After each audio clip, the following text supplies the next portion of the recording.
Hi, this is Karen Klump from KarenKlumpAstrology.com. Last time I did a talk, it was about how people talk their chart, how I can sometimes I can tell what people's chart are just by listening to what they're saying or watching how they move. Not always, but sometimes. And so that was last week. This week I'm going to continue that a little bit and talk about it in terms of houses. Last week we talked in terms of signs, especially sun signs, which was very general. And this is also going to be general. Like I have said before, astrology, studying astrology, it's kind of like baking a cake. Just because there's salt in the recipe doesn't mean that it's going to be salty. You have to look at what else is in the chart. So for example, I talked last time about Aries as being, you see somebody that's all over the place and they're, kind of tricksters, that's Aries energy.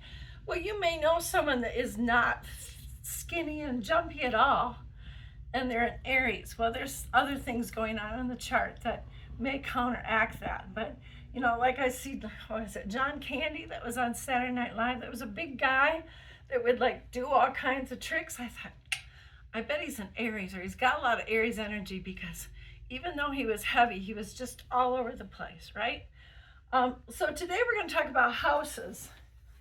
And those of you that have your chart done, you see all these divisions. They may not look exactly like this. These are not even, but the houses that you have on your chart aren't even either, and we'll talk about that.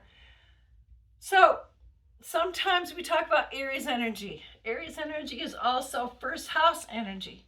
So what does that mean? It means if you have a lot of planets, you see a lot of those hieroglyphics in the first house, then you have some Aries energy, especially if you have an Aries ascendant. So let's say your Sun and Mars is in the first house. That's the house of the body. You're going to be more likely to want to work out, to do things for your body, because there's a real emphasis of body. If I could go back a little bit, your houses, these are the placements of where your planets are, tells me in what area this energy exists. So let me go back a little bit and talk about ascendant. Ascendant, at the time you were born and you took your first breath, your ascendant is what constellation was on the eastern horizon. And that tells me how you project yourself into the world, and also how you perceive your life. So it's kind of like what color glasses you put on. People that sometimes have a Pisces ascendant may see things very romantically, so they have rosy colored glasses on. But that's just an example of different signs on the ascendant. Now, some of you may see a planet right by the ascendant. Let's say Venus is right on the ascendant. Well, first of all, especially if it's in the first house, I already know before I meet you that you're a very pleasing appearance, that you're probably very good looking, because Venus in the first house people are very good looking. And yeah, if I see somebody who is just strikingly good looking, I think Venus is probably in the first house, either that or on the corners here. But if I have met people who aren't terribly good looking, have Venus in the first house, but they're always very charming. Venus has a magnetic energy, so people are drawn to them, but they're always very polite, very sweet, because that's the energy of Venus. Okay, now, if your ascendant is Libra or Taurus, those are two signs that are ruled by Venus.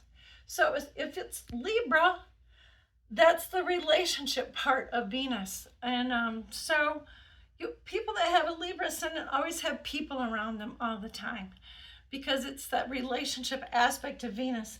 If you have Taurus on the ascendant, that's the financial aspect. Venus also has to do with finances. So you have Taurus on the ascendant, I know you're interested in financial security, and that's how you look at life. How can I be financially secure in this situation? Libra ascendant, Venus, they're always thinking about other people and how can I please this person or that person. What do I need to do to make it easier for that person? That would be a Libra ascendant. Now that sounds nice, but sometimes it's too much. And the person leaves themselves out of the picture. So when I see that, I think, I wonder if they have a Libra ascendant or a strong Taurus ascendant. I wonder if that's what's happening. Now, if Mars is in the first house, especially if it's in a fire sign of Leo, Sagittarius, Aries, it's high energy. Depending on how it's aspected, could be pulled down. But they're especially if it's Sun and Mars together, they have a strong opinion. Well, it could be because of other things in the chart that they're shy, but when you get to know them, they have a strong opinion of what's going on and what needs to happen, because that's indicative of Mars conjunct the Sun in the first house. I'll tell you a story. I used to work with a woman, because I'm a retired teacher, that her sun was Pisces, her moon was Gemini, moon was Cancer. Two very feminine energies, right? And I thought, God, that's odd. I would never guess her to be a Pisces with a Cancer moon, very feminine energy, because she's just, when she would teach, she'd put her leg up, and she'd kind of talk like this and kind of demand things. Well, guess what? She had an Aries ascendant. So Aries is ruled by Mars, and it's a very masculine energy. And she came across as being very masculine, even though her sun and moon were feminine. So the ascendant is an important aspect to know. And, I think, like I've said, sometimes I think, oh, that person, I think she's a Libra. Well, sometimes she's not, but she's got a Libra ascendant, because that's the face that she shows the world, okay? You have a Libra ascendant, the big thing is, where is Venus then? Because it also tells me of what you're here to do. It's, how you see the world, it's what you're here to do. Venus is at the top of your chart. That means you're going to have an occupation that's Venus. Maybe you'll teach art, maybe you'll get paid for your art, but it's somehow a Venus job that you're here to do, all right? Venus is over here on descendant. This is where the relationships are. Means that you seek somebody out that is attractive or polite. Sometimes I'll see somebody that's kind of driving and hardcore, and they seek somebody out that balances them, which is a whole nother talk, okay? Venus down here is what you come into the world with. And, my son has Venus in Pisces. So that's a negotiator. And so he's always trying to kind of even the stance. If there's conflict that goes on, he's the one that will, like, let's sit down and talk about it. That's what he brings into the world. All right, so let's say you have Saturn by your ascendant. The energy of Saturn is very responsible, kind of heavy.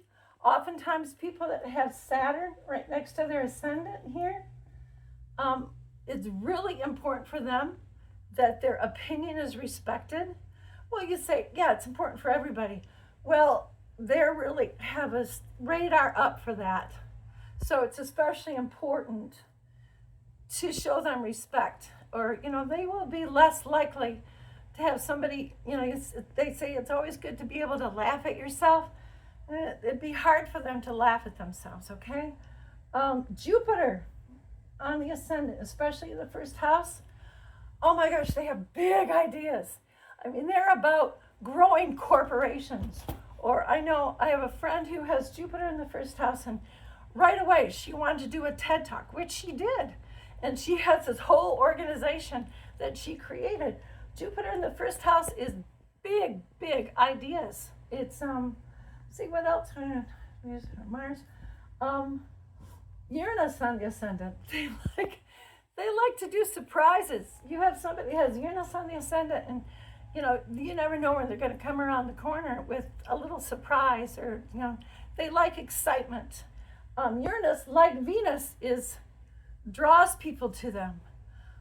So say you have a Venus with your ascendant here, and maybe Uranus with here. Any place on the angle makes you a magnetic person, rather than somebody that goes out and does it. There's two basic energies. One is Venus that attracts, and Mars that goes after and gets it. And one is not better than the other. It's just how people operate in the world. And again, if I see somebody who they just attract other people to get things done, they have some Venus energy going on there. Where